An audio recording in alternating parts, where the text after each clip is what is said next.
Hello, welcome to a new video. If you're new to my channel, my name is Ruby, and today I just wanted to share my thoughts on what it was like to start and finish a sketchbook in under a month. And this is coming from someone who started and finished their first sketchbook ever last year, and it took me the whole year to do so. And as usual, all the supplies I used in this video will be listed in the description below. So before anything, let's talk about the sketchbook itself. So this is a Strathmore mixed media hardbound sketchbook, and I chose this sketchbook specifically because I just love the variety of supplies I can use in it, the textured pages, and this size. This is the exact same sketchbook I used last time, and if it's not broken, don't fix it. But I'm always open to new sketchbook suggestions, so if you have any favorites, let me know in the comments below. I know starting a sketchbook can be really intimidating because it's this perfect blank book full of endless possibilities, but you just have to rip that band-aid off. I didn't do this with my previous sketchbook, but I wanted to try something new, so I broke the binding a little bit, page by page, because I thought maybe if it looked a little bit used to begin with, then I'd feel less intimidated to make the first marks on it and do whatever I wanted in it without the fear of quote-unquote messing it up.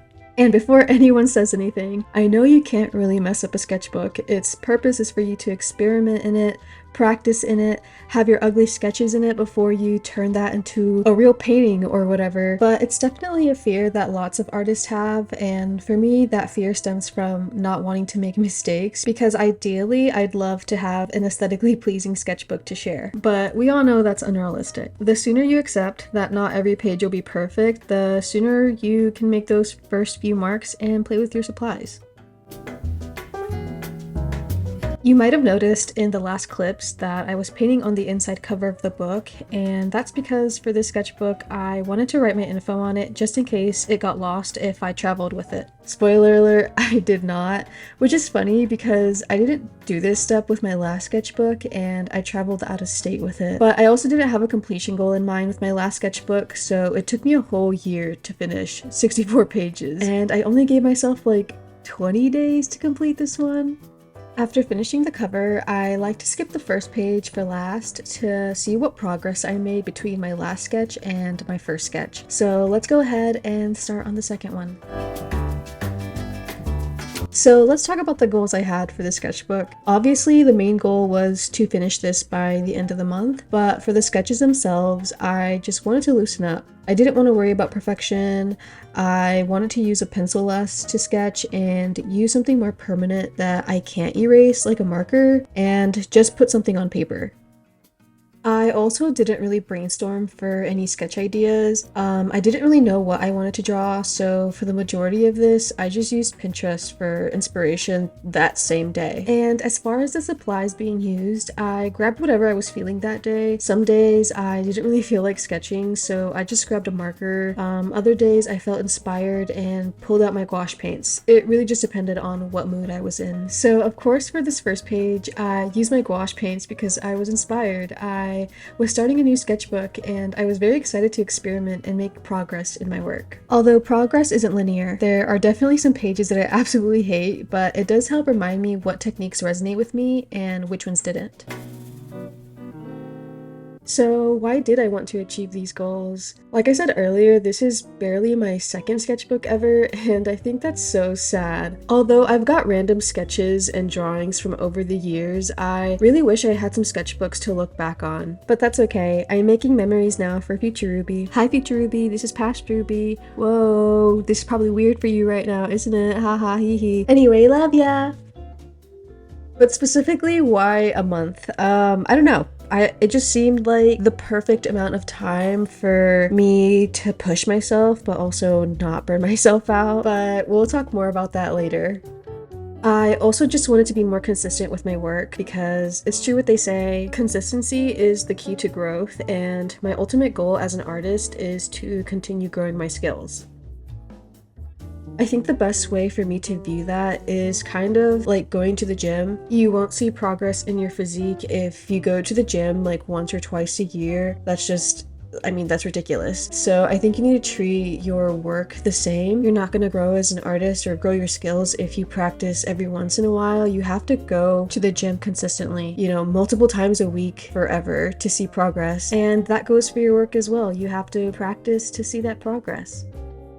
But also like the gym, you need recovery time. For example, I started the year with the intention of drawing every single day, and sometimes I just had a rough day and didn't feel like drawing, but I kept forcing myself to, and it just made it feel like another chore on my list. I didn't really feel like I was expanding my skills or learning anything new. I was just doing it because I felt like I had to, which again, like the gym, if you don't recover, you're gonna end up hurting yourself. And I think the equivalent of that is burnout, and nobody wants that.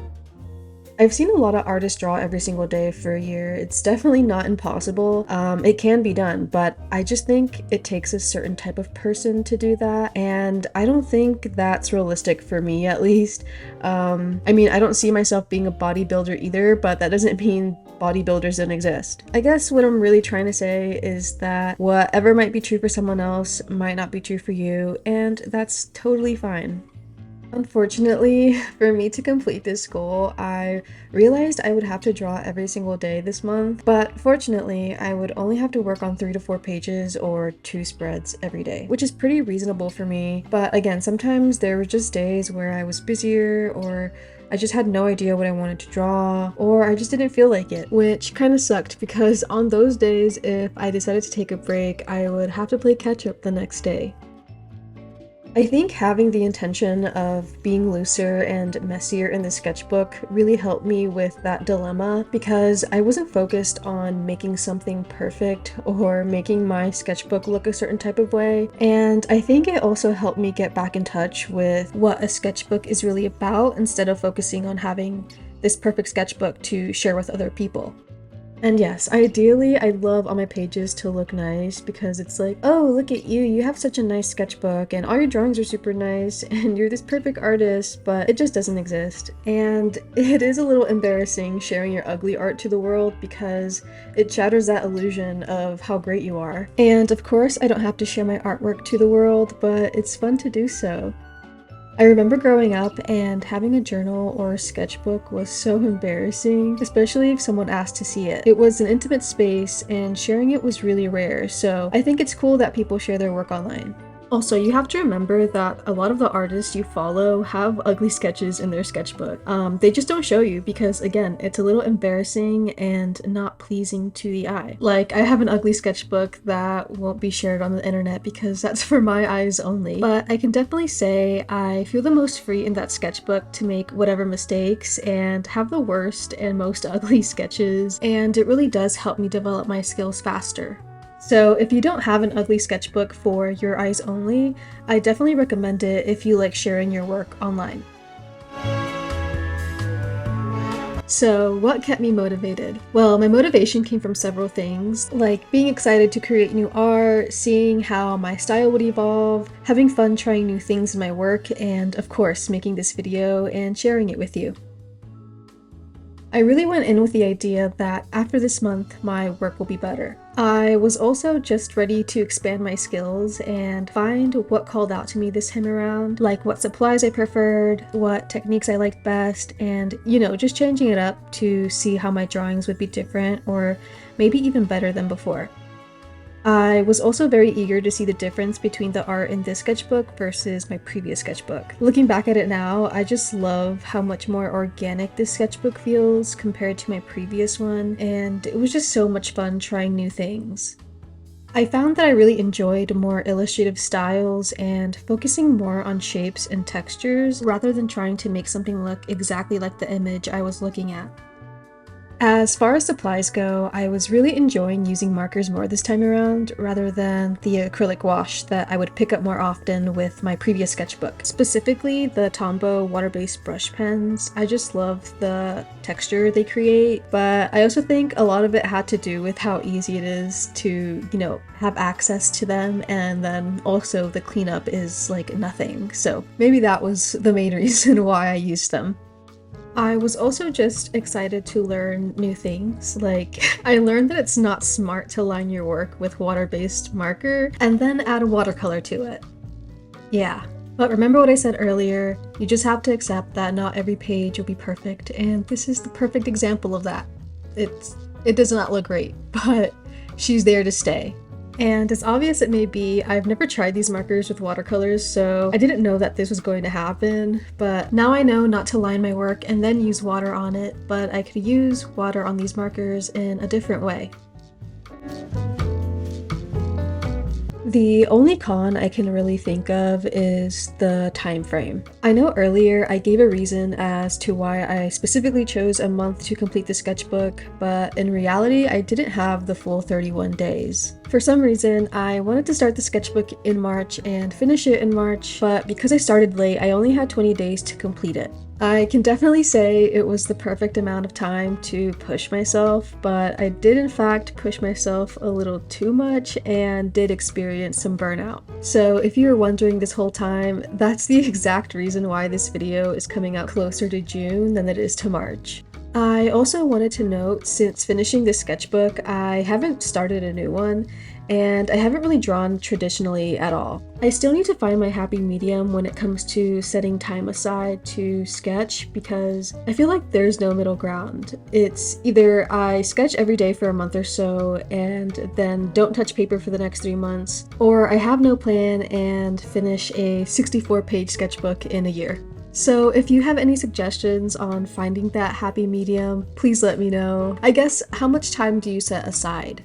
Or do you even do that? I don't know. Maybe I would have benefited by giving myself the full 31 days, so maybe I have to try this again. But flipping through the sketchbook, I just noticed there's so many different drawings and styles I tried that I would have never tried before if it wasn't for that pressure. So I definitely think that's a positive, and I think that's really important as an artist to be able to experiment and just evolve and develop continuously. Like I said earlier, I think I would do it again. I think I just need to do it the right way and give myself the full 31 days. I just feel like if I had that time, I could work on a spread a day, and if I didn't feel like drawing one day, then catching up wouldn't be as stressful. Besides that, everything else was great. At times, I felt super creative and I worked on more than my required amount of pages for that day. My work just flowed, kind of like the pencil took over, and it was placing every mark exactly where it needed to be. It was definitely like an OMG, I can finally draw again moment, and it felt really nice to reach that point. I also felt good about a lot of the new things I was trying and liking how they were turning out. So would I recommend it? Maybe it's because I'm far removed from the feelings I was experiencing at that time, but I think ultimately yes, because I feel like I definitely gained a lot from it. I experimented in the sketchbook like never before. I found new techniques and styles that I enjoyed, and I felt like the more I practiced, the more confident I felt in my work, and having that task every day made me forget about imposter syndrome. Like, I really felt like a true artist. Again, the only thing I need to adjust is finding that happy medium for a time frame, but also I'm kind of crazy and I love to challenge myself, and I'm kind of thinking about trying to finish a sketchbook in a week. But I don't know, it would definitely have to be something I do when there's really nothing going on in my life. But for the most part, I think summers are the perfect time for that because it's way too hot in Texas to go outside. I'm so proud of myself for setting these goals and accomplishing them. And I'm so grateful for this silly little journey. If I do end up trying to complete a sketchbook in a week, you'll be the first ones to know. But anyway, I feel like I talked way too much and I can't talk anymore. I originally had like 28 minutes of footage of just different sketches in the background, but I just can't talk for that long. Let me know if you would like to see a video where there's no talking and just seeing footage of me sketching with some music, or maybe it's time for a fun Q&A. I don't know, it's just hard to talk for a long time. But yeah, I just wanted to say thank you if you made it this far. And thank you for watching the video. I'm so happy with how the sketchbook came out, and I'm so proud of my growth, and I can't wait to continue practicing, and I'm so grateful you're joining me along my journey. Oh, and keep a lookout for a sketchbook tour because I definitely didn't show you all the sketches in the sketchbook. I just showed you a few of the ones that I had filmed, and I find that when I don't film, my sketches turn out better. I don't know, maybe it's just that subconscious performance anxiety, but who knows. If you like this video, please give it a thumbs up and let me know your thoughts in the comments. Don't forget to subscribe if you'd like to see my future videos, and I hope to see you again soon. Bye!